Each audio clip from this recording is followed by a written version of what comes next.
गुरु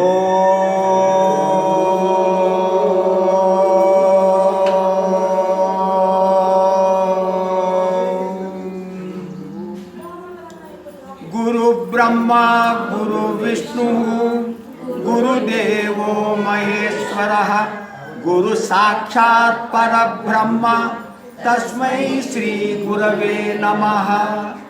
आपदा अपहर्तारं दातारं सर्वसंपदां लोकाभिरामं श्रीरामं भूयो भूयो नमाम्यहम्। आपदा अपहर्तारं दातारं सर्वसंपदां लोकाभिरामं श्रीरामं भूयो भूयो नमाम्यहम्। मनोजवं मारुततुल्यवेगं जितेन्द्रियं बुद्धिमतां वरिष्ठं वातात्मजं वानरयूथमुख्यं श्रीरामदूतं शिरसा नमामि। नीलातुङ्गस्तनगिरितटी सुप्त उद्बोध्य कृष्णं पारार्धं श्रुतिशतसरसिद्ध अध्यापयन्ति चोशिष्टायां सृजनिगणितं या बलात्कृत्य भुङ्क्ते गोदा तस्यै नम इदमिदं भूय एवास्तु भूयः। हरि ओम। భగవద్ బాంధవులారా, మరి గోదాదేవి భక్తులారా, అందరికీ హృదయపూర్వక వందనాలు. ఈరోజు మనం 18వ పాసురం. ఇది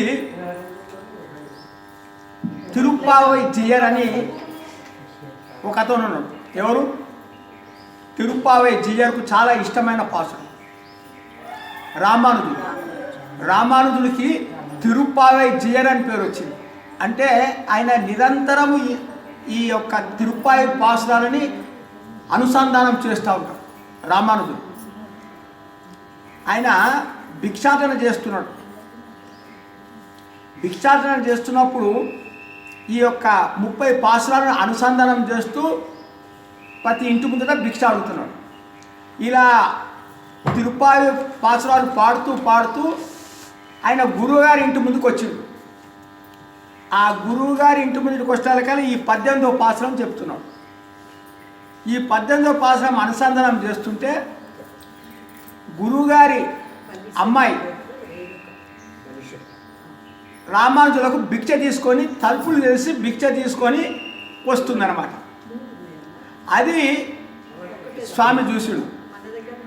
ఈ యొక్క తిరుప్పాయిని ఆయన మనసులో ఏర్పడ్డది. ఎట్లా వచ్చిందంటే ఆమె నడుచుకుంటూ వస్తుంటే ఈ పాసురం ఏమున్నదంటే నీలాదేవి నడుచుకుంటూ వచ్చినప్పుడు ఆ చేతులు గలగలమని శబ్దం రావడము, ఆమె నడక, ఆ సౌందర్యం చూసి మురిచపోయిందట. అంత ఊహించుడు. అంటే ఈ పాసురాన్ని అంత తన్మయత్వం చెందింది. అంటే పాసురాన్ని అనుసంధానం చేస్తూ అర్థం చేసుకుంటూ పోతే అమ్మవారు ప్రత్యక్షమవుతుంది అని ఈ పాసురాన్ని ఉన్నటువంటి విశేషం.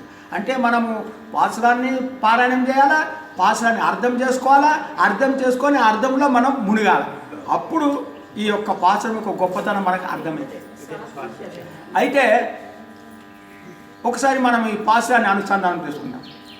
ఉందు మత కలిత్తన్ ఓడాద తోలు వలియన్ నంద గోపాలను మరుమగలే నప్పిన్నాయ్ కందం కమలం కులలి కడై తిరువాయ్ వందు ఎంగిం కోలి అలెత్తన కాన్ మారవి పందల్ మేల్ పల్కాల్ కుయిలి నంగల్ కూవినగాన్ పందారు విరలి ఉన్ మైతునన్ పేరు పాడా సెందామర కయ్యాలు సిరారు ఒలిలిప్ప వందు తిరువాయ్ మకిలిందేలో రెంబావాయ్. ఇది మనం అర్థం చేసుకుంటే ఏమంటున్నది ఏంటన్నా, ఇక్కడ నప్పిన్నై అన్న. ఈ నప్పిన్నై అంటే ఎవరు? నప్పిన్నై ద్రావిడ పదం. నప్పిన్నై అంటే ఇందులో అమ్మవారి యొక్క వైభవాన్ని వర్ణించింది. అమ్మవారి యొక్క గొప్పతనం. అమ్మవారి యొక్క గొప్పతనం ఏంటిది, అమ్మవారి యొక్క విశేషం ఏంటిది ఈ యొక్క పాసురంలో ఉన్నాయి. నప్పిన్నై అంటే నీలాదేవి. నీలాదేవి అంటే ఎవరు? శ్రీకృష్ణుని అష్టమ భార్యలో ఒక భార్య. శ్రీకృష్ణునికి అష్టమ భార్యలు. మొత్తం శ్రీకృష్ణుడికి ఎంతమంది భార్యలు ఉన్నారు? 16,108 మంది. 16,100 మందినేమో నరకాసురుని యొక్క చెరలో ఉన్నాడు. నరకాసురుని చెరలో నుంచి విడిపించి ఆ 16,001 మందిని వాళ్ళ ఇంటికి పంపించేసింది. అయితే వాళ్ళ ఇంటికి వెళ్తే ఈ 16,001 మంది ఈ కన్యలు వాళ్ళ తల్లిదండ్రులు అంగీకరించలే, మళ్ళీ తిరిగి పంపించేసింది. అప్పుడు శ్రీకృష్ణుని దగ్గరకు వచ్చి చెప్పుకున్నారు, మాకు అక్కడ తల్లిదండ్రులు ఒప్పుకుంటలేరు, మేము ఏం చేయాలంటే అప్పుడు శ్రీకృష్ణుడు వాళ్ళందరినీ తనకు స్థానం ఇప్పించి వాళ్ళని భార్యలుగా స్వీకరించాడు. వాళ్ళకు ఈ 8 మంది అష్టమ భార్యలు ఉన్నారే వీళ్ళని వివాహం చేసుకున్నాడు. అందులో నీలాదేవి ఒకటి. ఈ 8 మంది అష్టమ భార్యల పేర్లు మీకు తెలుసు, 3 ఎవరు? మొట్టమొదటి రుక్మిణి, తర్వాత జాంబవతి, తర్వాత సత్యభామ, 4వ ఆమె మిత్రవింద, 5 కాళింది, తర్వాత భద్ర, తర్వాత నగ్నజితి అంటారు. ఈమె నీలాదేవి పేరు ఏంటిది? నగ్నజితి. తర్వాత లక్ష్మణ. ఈ 8 మంది అష్టభార్యల్లో ఈ నగ్నజితి ఎవరంటే యశోదమ్మ తమ్ముని బిడ్డ, శంభుని బిడ్డ అన్నమాట. అంటే బావర్సైట్ మేనత్త కూతురు కృష్ణుడికి. అయితే ఆయన ఉన్న గ్రామంలో 7 ఎద్దులు చాలా మదం ఎక్కి చాలామందిని హింసిస్తున్నాయంట. 7 ఎద్దులు. వాటి అదుపులో తీసుకురానికి ఎవరికి సాధ్యమైతలేదు. అప్పుడు ఆ శంభు ఏం చేసినాడంటే ఈ 7 ఎద్దులను ఎవరైతే కంట్రోల్ చేస్తారో, ఆధీనం తెచ్చుకుంటారో వారికి నగ్నజితినిచ్చి పెళ్లి చేస్తా అని స్టార్టింగ్ చేసిండు. అప్పుడు శ్రీకృష్ణ పరమాత్ముడు వెళ్ళి ఆ 7 ఎద్దులని 7 రూపాలు ధరించి 7 ఎద్దులని ఆధీనం చేసుకొని ఈ యొక్క నీలాదేవిని అంటే ఈ నగ్నజితిని వివాహం చేసుకున్నాడు. ఇది ఈ నగ్నజితి అంత గొప్ప. అంటే నగ్నజితి అంటే చాలా ఇష్టం అన్నమాట శ్రీకృష్ణ పరమాత్మ. ఇప్పుడు ఇందులో ముఖ్యంగా ఏమన్నారు? ఇప్పుడు నందగోపాలను జ్ఞాపకం చేస్తున్నారు. ఎలాంటి వాడు నందగోపాలుడు అంటే ఉందు మత కల్లిత్తను ఓడాద తోలువలియన్. ఉందు అంటే స్రవిస్తున్నది, మత కలితనంటే బాగా మదెక్కిన ఏనుగులు ద్రవం కారుతుంది, అంటే బలవంతమైన ఏనుగులు అనమాట. అలాంటి బలం కలిగిన ఏనుగులు ఉన్నటువంటి శత్రువులను కూడా ఈ నందగోపాలుడు ఓడించేవాడు. అంత శక్తి సామర్థ్యాలు ఉన్నాయి ఈ నందగోపునికి. అందుకోసమే ఇంకొకటి, మన నిన్న నందగోపుడు ఎలాంటి వాడు? అంబరమే తన్నీరే సోరే అరుం శయ్యం ఎంబర్మాన్ నందగోపాల్. ఓ స్వామి, నువ్వు అందరికీ వస్త్రాలు ఇస్తావు, నీరు ఇస్తావు, అన్నం ఇస్తావు. అలాంటి నువ్వు ఉదార స్వభావుడు. అలాంటి ఉదార స్వభావుడు అంటే మర్మగలే ఆ మామ కూతురు, కోడలు, మామగారి కోడలు ఎవరు? ఈ నీలాదేవి. మీ మామగారు అంత ఉదార స్వభావుడు. ఓ అమ్మ, ఓ నీలాదేవి, ఓ నగ్నజితి, ఓ నప్పిన్నై, నువ్వు కూడా మాకు శ్రీకృష్ణుని మాకు అవసరం కదా, శ్రీకృష్ణుని ఇస్తావు కదా అని వీళ్ళు ఆశపడుతుందన్నమాట గోపికలందరూ.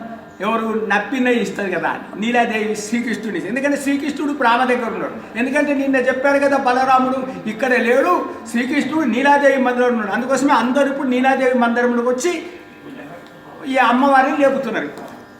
ఇక్కడ ఎలా ఉంది? ఇప్పుడు అమ్మవారు పండుకొని ఉన్నది. ఎట్లా?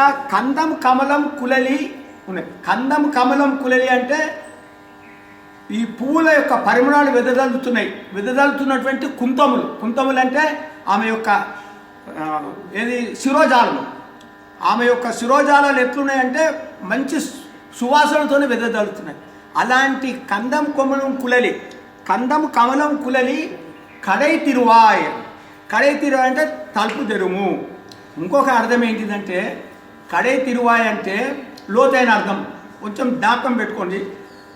భగవంతుడు కటాక్షించాల అని అమ్మ ఏం చెప్తుంది? ఎలా కటాక్షించాలి భగవంతుడు అంటే, మనం చేసిన పాపాలు ఉన్నాయి కదా, ఈ పాపాలకు అనుగుణంగా మనకు శిక్ష ఇస్తాడు. ఎవరు? పరమాత్మ.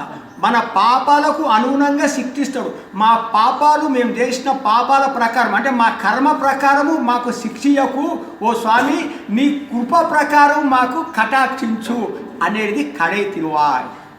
అంటే మనం ఎన్నో పాపాలు చేస్తున్నాం, దాని ప్రకారం ఇచ్చినానుకో మనకి ఎన్నో పాపమైన జన్మలు వస్తాయి. సో ఆ రకంగా నువ్వు మమ్మల్ని శిక్షించకు, నీ యొక్క కటాక్షం, నీ కృప చూసి మమ్మల్ని కటాక్షించు, అదే కడై తిరువాయ్. అంటే అమ్మ అంత శక్తిమంతురాలు. ఇప్పుడు ఈ ఎంత శక్తి అంటే అమ్మవారి గురించి చెప్తున్నాడు. ఈ యొక్క నందగోపాల్ అంటే ఆచార్యుడు అన్నాం. ఆచార్యుడు అంటే ఆయన జ్ఞానం సంపాదించు. ఆయన జ్ఞానం సంపాదించడానికి ఏదైతే శక్తి ఉన్నదో ఆ శక్తి అమ్మవారి దగ్గర ఆధీనంగా ఉన్నది. అంత శక్తిమంతురాలు అమ్మ.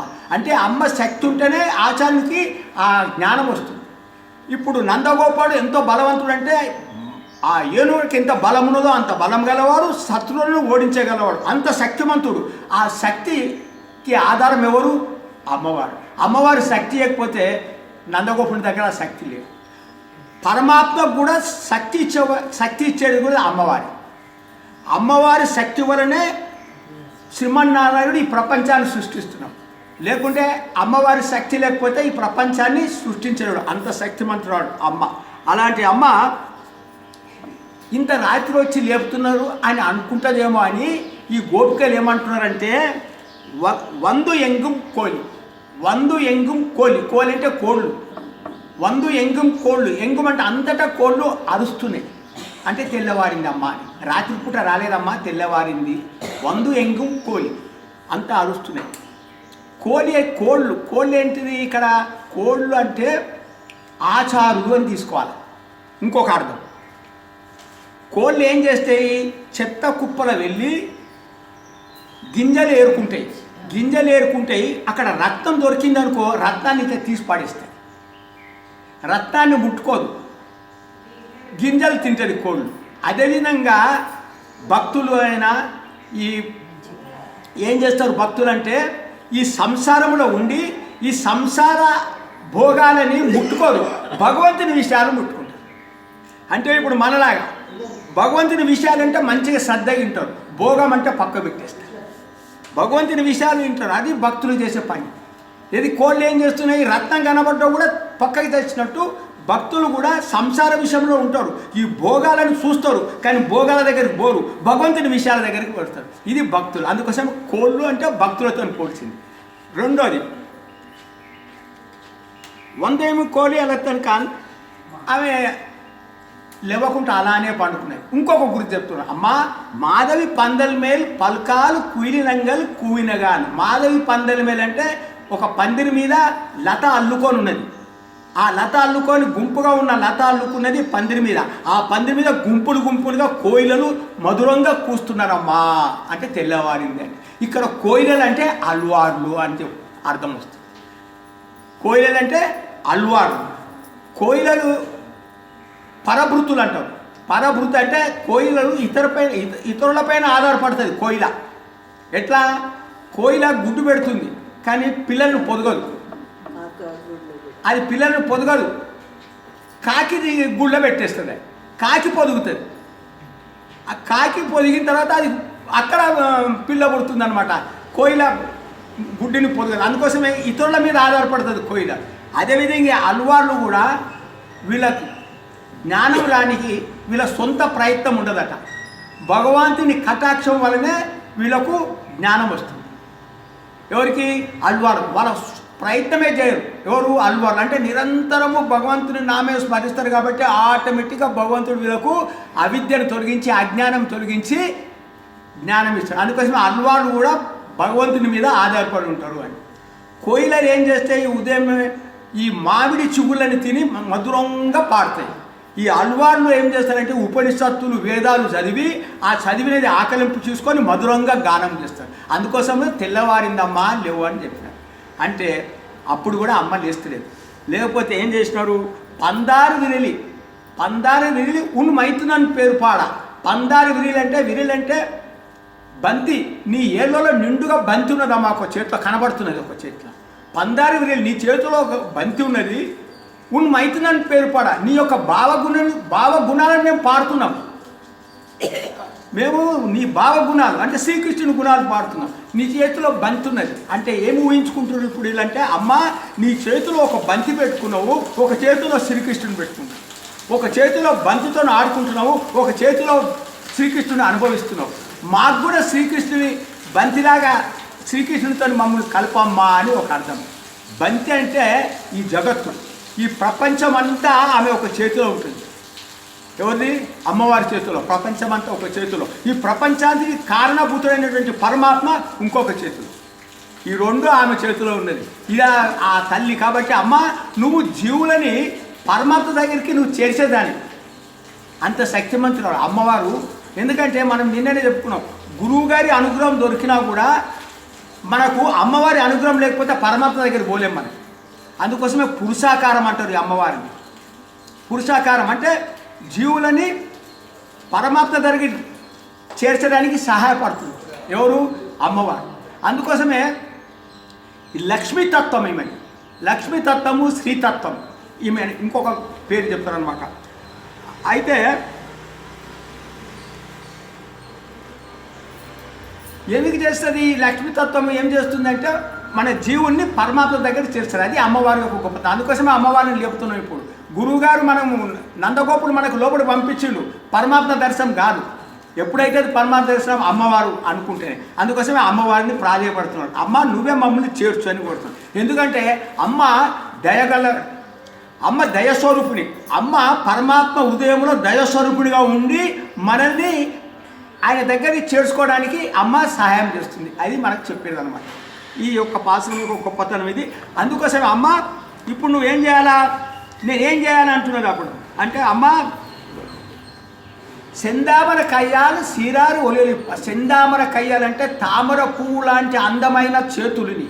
తామర పువ్వులు కూడా సిగ్గుపడాలి, అంత అందమైన చేతులకు ఉన్నటువంటి నీ అందమైన గాజులు గల్లు గల్లిమని అంటుండగా నువ్వు తలుపు తెరివి మాకు దర్శనం ఇయ్యమ్మా అని అంటున్నాడు. అంటే అమ్మవారి దర్శనం అంత గొప్పగా ఉంటుంది. అంటే ఆమె గాజులు గల్లు గల్లుమని తలుపు తెర, మీరే తలుపులు తెరుచుకొని రా అంటుంది అమ్మవారు. మేము తలుపులు తెరుచుకోలేమమ్మా, మేము అజ్ఞానము, మా అజ్ఞానాన్ని తలుపులు తెరవాలంటే నువ్వే తెరవాలి అని చెప్తున్నాడు. అమ్మ అలా తెరిచి వస్తే ఆమె నడుస్తుంటే ఆ సౌందర్యం మనం చూస్తే ఈ కన్నులకు ఆనందం అంట.